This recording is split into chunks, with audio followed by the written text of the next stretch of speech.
attack is similar to a musketeer in damage, attack speed, and range. With its faster move speed, it locks onto a tower way faster than a musketeer. Left alone, it'll deal over 700 damage to the tower. It's very similar to a musketeer, except it's flying and has slightly less health. Against the baby dragon, the results are very, very close. It dies one shot faster, so the baby D gets one hit on your tower. Just like a musketeer's slower attack speed, it's not going to completely stop a skeleton army. But realistically, you're not really going to leave the flying machine by itself. Here's a situation where I had the ice golem tanking the baby dragon, so the flying machine won the battle. The machine is really fragile, so it pairs quite well with tanks like giants, lava hounds, ice golem, and whatever. The real beauty of this mechanical menace is that it's a flying ranged unit. Any spawner or elixir pump planted one tile from the river will be snipeable. The princess tower won't be able to reach it. Realistically though, the pump won't be placed one tile in front. It'll be placed in front of the king tower. No big deal, it'll still wreck the pump. The first shot denies 1 elixir. The second hit denies 3 elixir. The third shot denies 4 elixir. 4 shots, 5 elixir. Fifth shot denies 6 elixir. And the final shot denies 7 out of 8 elixir. Against the tombstone, it takes it out in 3 shots, nice and swift, especially against the lava hound deck. They'll be forced to address your flying machine. It can completely shut down a barbarian hut and its spawns. The safe position for a spawner will be if it's completely in front of the king's tower. But come on, if you're playing a barbarian hut, put anything down. Mega Minion, Dark Goblins, whatever can hit air. The flying machine will be a negative elixir trade. Against the Goblin hut, it's not as solid. Even left alone, it struggles to stay alive with all those spear goblins chipping at it. It'll only land 1 hit on the princess tower after taking out the hut. So even though it can target spawners and elixir pumps, 1 tile in front of the king tower, this is not the case with defensive buildings. Cannons, mortars, inferno towers, they all have smaller hitboxes. But a cannon planted that far back is completely useless. It won't pull a giant. You'll have to plant it a bit more forward, even with this optimal cannon position. It's not safe from the flying machine sniping it safely out of range of that princess tower. If a defensive building is planted in the other lane, it's so far forward that you can snipe it in either lane, giving you the option to attack the opposite side. So the flying machine synergizes really well with the tank if you have a golem push going on. Zap resets the Inferno Tower, and it can potentially take care of smaller units like goblins for the flying machine. Just like Dark Goblin, a Tesla wrecks the machine. But who uses Tesla in this day and age?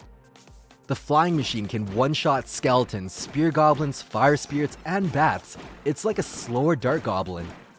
It can 2-shot Ice Spirit, Princess, Dark Goblin, Stabby Gobs, Archers, and Minions, so Zap will prove to be very useful to help assist it in one-shotting these creatures. It's also worth mentioning that the machine can 3-shot a Bomber and Tombstone, then finish off those Skellies. It can 5-shot all of the Fireballies. This will be Musketeer, Ice Wizard, Mega Minion, Electro Wizard, Witch, Wizard, and Barbarians. It's not a massive amount of damage, but it's still quite a bit, slightly less DPS than a Musketeer. When one Princess Tower is down and you plant the flying machine on the first tile, closest to the King Tower, it'll only get 2 shots on. When it's deployed on the second tile, it won't be within range of the King Tower while deploying, but it'll still only get 2 shots on that Princess Tower. However, if you plant it on the third tile while deploying, it's not within range of any tower, and it'll never be within range of the King Tower. It'll get the full 5 hits on your Princess Tower, dealing the entire 700 damage. The center plant is really juicy. It's almost like you're planting it right at the river for all that full damage, and it's closer. Knowing this, if you plant a flying machine on the third tile and quick drop an ice golem on the second tile just above the machine, it's massive damage. This is kind of like Royal Giant level damage. It's a relatively cheap 6 elixir combo, and right here I knew my opponent didn't have any proper counters in rotation, dealing around 2,000 damage. Maybe if my opponent packed a fireball instead of lightning, he could have stopped most of that. Here's another nasty combo. Giant in the middle, flying machine in the safe spot, and it's absolutely devastating. Even if they had a fireball, my giant rocked their tower. It can push a lava hound, but really, there's no reason to push the lava hound in the back. you basically have less time to build elixir for a bigger push. And once it's flown across the river, it doesn't really push the lava hound that much since it has a 6-tile attack range. Well, you could kind of push a balloon. Is it really worth it? It's kind of worse than a baby dragon, since it stops short at the bridge, since it has such a huge range of attack. When countering the flying machine, you've got to react fast, slightly too slow, and it'll lock onto your tower. You've got to deploy the units right as soon as it's at the bridge for the minions to take care of it. On the flip side of things, Zap pairs really well because it brings them down low enough to be one-shot by that machine. Minions are an okay counter to the flying machine, but they'll take a total of 7 swipes, so that's on their 3rd attacks that they'll be able to take out the flying machine. In this replay, my opponent had minions to counter my flying machine, but they couldn't land that 7th attack, so it survived on the map, offering so much value. It actually locked onto the tower and took it out. E-Wiz, Musketeer, and Wizard can kill the flying machine in just 3 hits. 2 if you have the Princess Tower helping you. If you utilize the Electro Wizard spawn zap, that cuts it down to 1 attack. 2 attacks if the tower isn't assisting. Pretty good deal.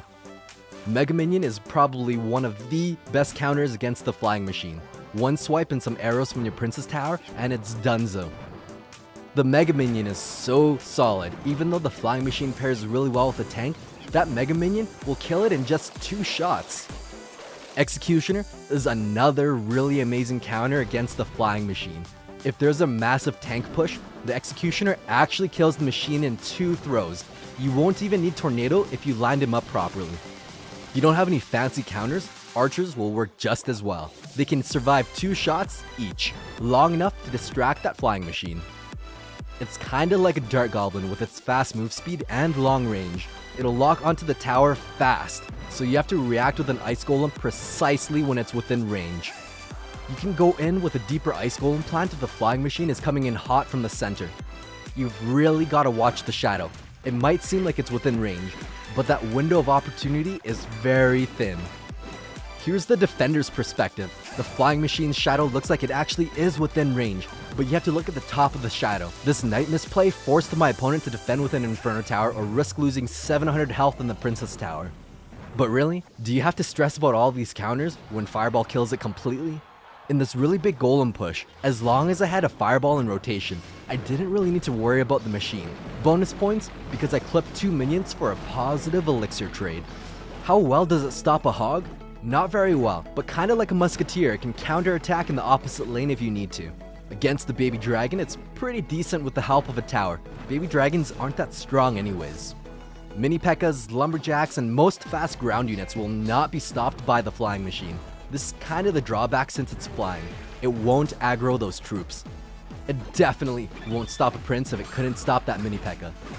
But another great card that synergizes really well with it is an Ice Spirit. That 1 elixir card is so flexible, aggroes ground units, freezes them, and buys the flying machine time to wreck it. If you're really fast to react, it can stop a battle round, but it won't stop the barbarians. This is worse than a musketeer because at least the musketeer pulls those barbarians and tanks them.